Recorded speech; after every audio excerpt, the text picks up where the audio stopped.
ازيكم عاملين ايه؟ النهارده من مطبخ روبي الحلبي هنعمل مع بعض كيك الاسبونج الجاهز. هنعمله بطريقه سهله جدا، هنعمله بطريقه الحلواني. هنعرف ايه سر نجاحه، هنعرف مقاس القوالب ومقدارها قد ايه. تعالوا نشوف هنعمله ازاي. معانا 9 بيضات، معانا كوبايه الا ربع ميه، معانا معلقه كبيره بيكنج باودر، معانا معلقه كبيره خل، معانا كيسين فانيليا، معانا معلقه كبيره محسن جل او انا هحط الكيس ده اللي هو ال50 جرام، ومعانا كيلو الا ربع سبونج شوكولاته. طبعا اول حاجه هنعملها يكون العجان طبعا معانا ناشف ما فيهوش ولا نقطه ميه.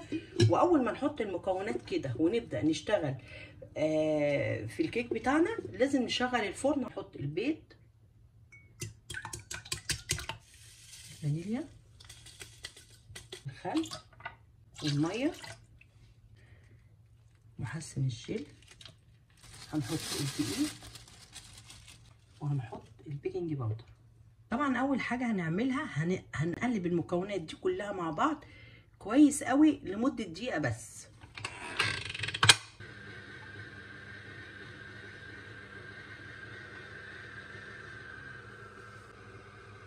احنا كده قلبنا المكونات كلها مع بعض تقريبا حوالي مده دقيقه. هنعمل ايه؟ هنرفع كده العجان، هنقلب طبعا كل دي. بصوا الدقيق تحت عامل ازاي، احنا كده بنقلبها كويس عشان نتاكد ان مفيش دقيق. بصوا الدقيق كده عامل ازاي، بنقلبه كويس قوي.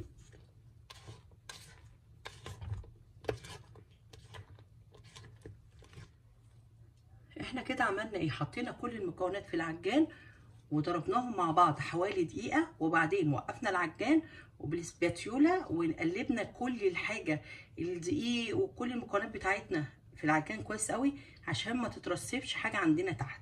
هنعمل ايه دلوقتي؟ هنضربها مدة ما تقلش عن 10 دقايق، من 8 ل 10 دقايق. هنضربها كويس جدا ومش هنوقف العجان خالص، لو وقفنا العجان الكيك هيهبط معانا في الفرن.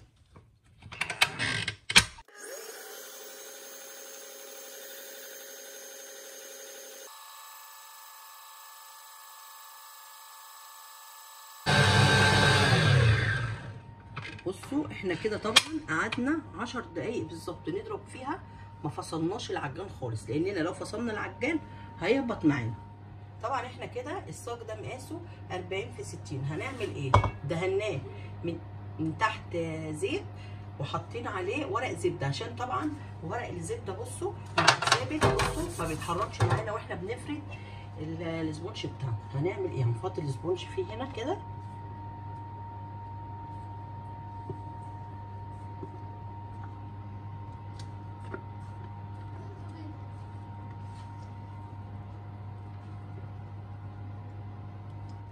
طبعا هنعمل ايه؟ هنبدا نفرد الاسبونج بتاعنا بطبقه طبعا متساويه.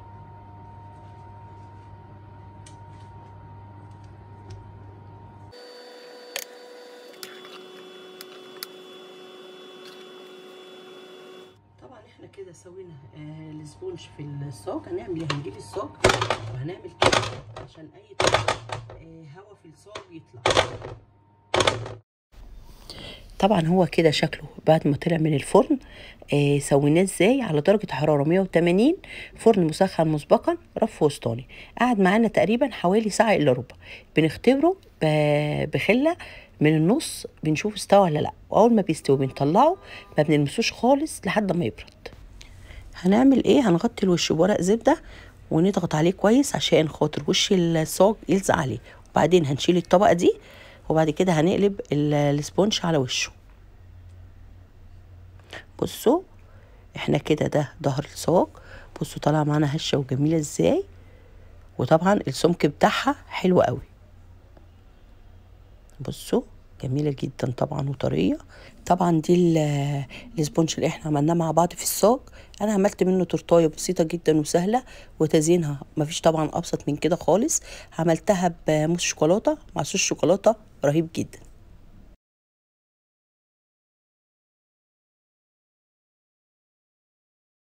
طبعا ده مقدار السبونج اللي هو الكيلو الا ربع. احنا عملنا ايه؟ قسمنا المقدار نصين عشان انا هحطه في صاجين 30 في 40. هقسم المقدار ده 375 سبونج فانيليا، 4 بيضات، تلت كوبايه ميه، معلقه صغيره خل، معلقه صغيره بيكنج باودر، كيس فانيليا بونو. ده انا هقسم الكيس على نصين، او معلقه صغيره محسن جيل. اول حاجه هنعملها نحط البيض،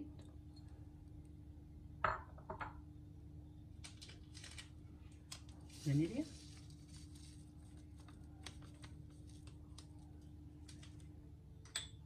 الخل، ميه،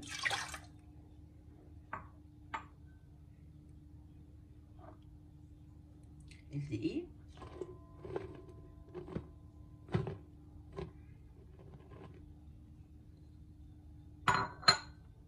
هنحط البيكنج باودر، وهنحط محسن الجل. هنعمل ايه؟ هنضرب طبعا المكونات دي كلها لمدة دقيقة ونرجع تاني نشوف هنعمل ايه. طبعا احنا ضربناه لمدة دقيقة، وهنعمل ايه؟ هنقلبه كويس بالسباتيولا كده عشان ما يبقاش في دقيق تحت ويبوظ الوصفة معانا. هنقلبه طبعا كويس. طبعا كده احنا هنكمل ضرب لحد ما الحجم يتضاعف معانا.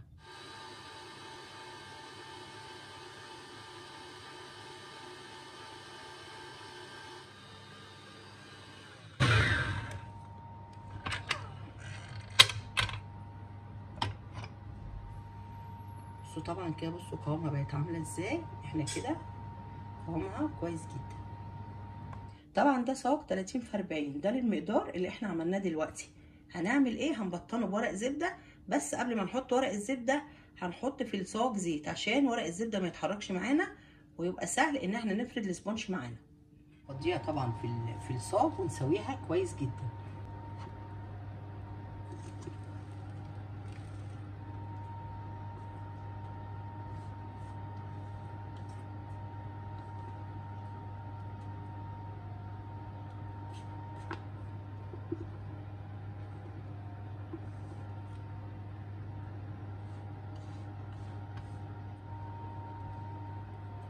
هنبدأ طبعا نفردها.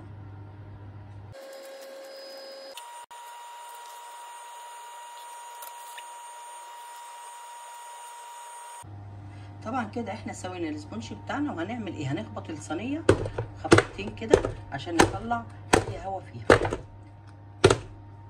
هنحطها طبعا رف وسطاني، فرن مسخن مسبقا، هنسويها ونرجع نشوف شكلها بقى ايه. بصوا طبعا بعد ما طلعت من الفرن جميله جدا، وشلنا الوش بتاعها. طبعا عملنا نفس الخطوات اللي فاتت. بصوا كده ده الظهر بتاعها. ده طبعا كده بوريكم ان احنا ممكن نعمل تورتايه طبقتين. طبعا جميله جدا، وانا من عشاق ان انا احط في نص التورته مع الكريمه فاكهه، بتبقى بصراحه جميله قوي، وارتفاعها حلو مناسب، هشه وجميله جدا وطريه.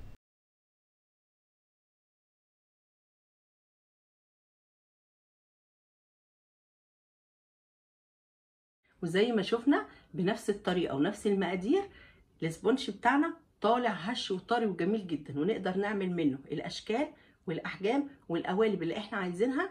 ممكن نقطع الصاج بتاعنا زي ما احنا عايزين، ونعمل منه اي حاجه احنا حابينها.